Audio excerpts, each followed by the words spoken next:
Hello and welcome back to Redirecting. Now in this video, I'm going to start off with what I see as the solution before actually getting into the story. The solution for all of us is educating your own at home, okay? If you're unable to do that, some type of private school with people that you trust or what have you, or someone else who's able to step in and do a great job in educating your children for you outside of the public school system, or in some cases even private schools that are not geared towards what you want to teach your children. But anyway, that is the solution. We've got to learn how to educate our own at home. That is something that's very important, because right now the school system, they're deviating into a direction that is definitely not the direction that the Most High would have us to go in. Definitely not. This is why we call this channel Redirecting, because we are directing ourselves or going on a different course than what we were originally on, or the course that was set for us by this society. We are redirecting into the right direction of what the Most High has told us to do, and the direction He has told us to go. Because what happens is when we go in the direction of society, our children end up in situations like this. So we are encouraging you to redirect into another direction, the right direction. Okay, so this story is about a 10-year-old girl who was suspended for asking to be exempted from LGBT school lessons. She asked her teacher if she could be exempt, meaning I don't want to sit in on this particular class. And she had some very, very good reasons in which she was able to articulate that with her smart self, her little 10-year-old self. So I'm going to read some of this article, and then if I remember, I will put the link in the description area.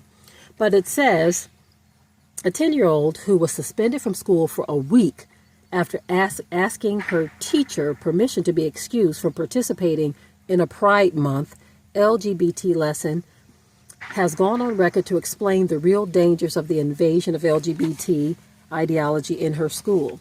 Before anybody knew what LGBT was, and I'm giving you what the young lady has said now, these are her words. She says, before anybody knew what LGBT meant, everybody knew what gender they were, explained Casey, who along with her classmate Farrell was suspended from the Havers Farmer Primary School located in Croydon, South London. But now people are confused, continued the precious 10-year-old. And they're saying that they're bisexual and trans because they're confused. Before this happened, they were completely confident of who they were, but now they're not, she added. Okay. And it goes on to say, it's really affecting other kids, explained Casey, because now they're losing confidence in themselves and looking at themselves and asking, why am I this person? Why can't I be someone else? Before all this happened, people knew who they were, said Casey. School children are now facing the choice of what gender they are by the age of 4. Okay, teachers reported to school authorities. So now I gave you what the young lady stated in her own words. And it's really bothersome to me that she would have to even explain something like that. But let me go on and read some more of the article. Susan Pappas, the head of Havers Farmer Primary School, Croydon, South London, who banned the children from the school for 5 days for alleged anti-LGBT comments, has been reported to the local authorities for what amounts to an unlawful act. Christian Concern, an advocacy group seeking to restore the United Kingdom to the Christian faith, recounts the incident that led to the student's suspension. On June 20th, Farrell, sitting next to his friend Casey in class, asked his year 5 class teacher, "Sir, please, may I not take part in this lesson?" when the teacher handed out LGBT material for coloring. The teacher refused permission, saying that the LGBT lesson was part of the curriculum. After class, the form teacher is said to have accused Farrell of using homophobic language for allegedly saying LGBT sucks and LGBT's dumb, which the child denies.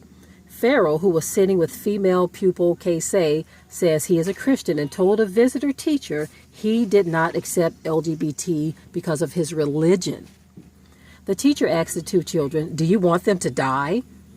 "We said no," Farrell replied.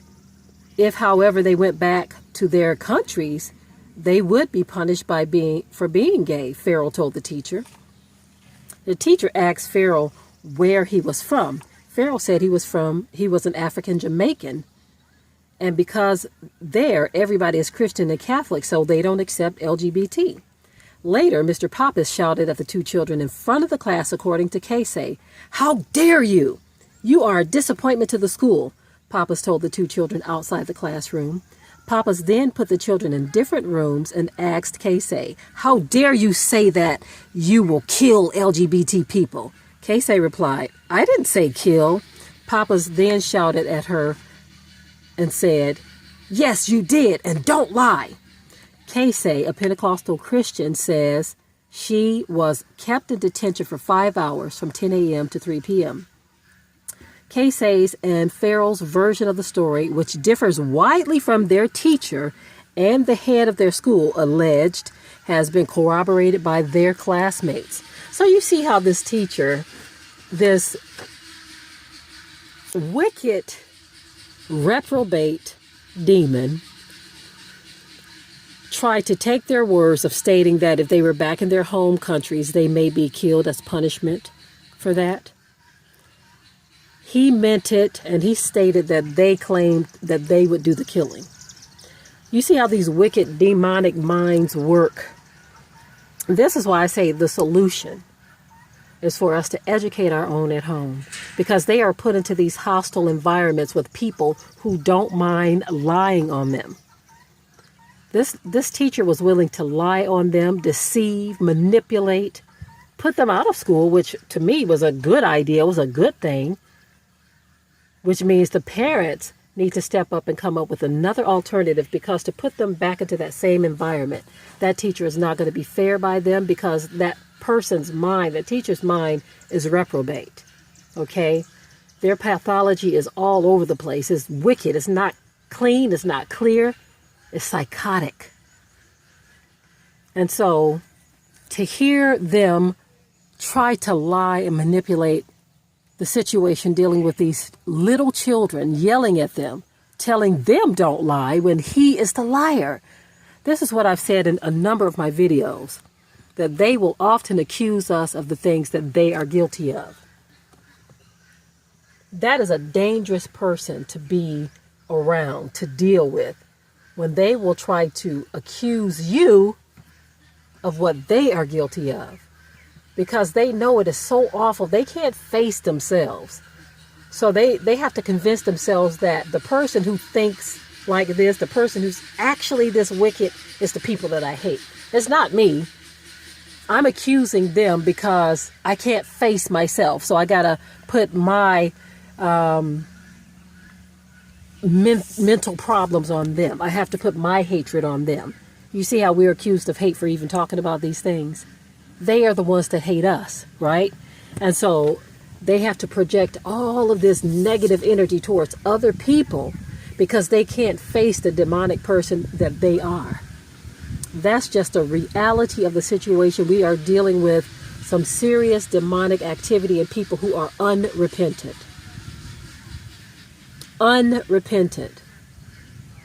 If you can't see and understand why we have zero trust in people who have systematically tried to destroy us, our children, our young, our old, then you definitely have some spiritual issues that you need to resolve, and some mental issues, because you know you know that if a whole race of people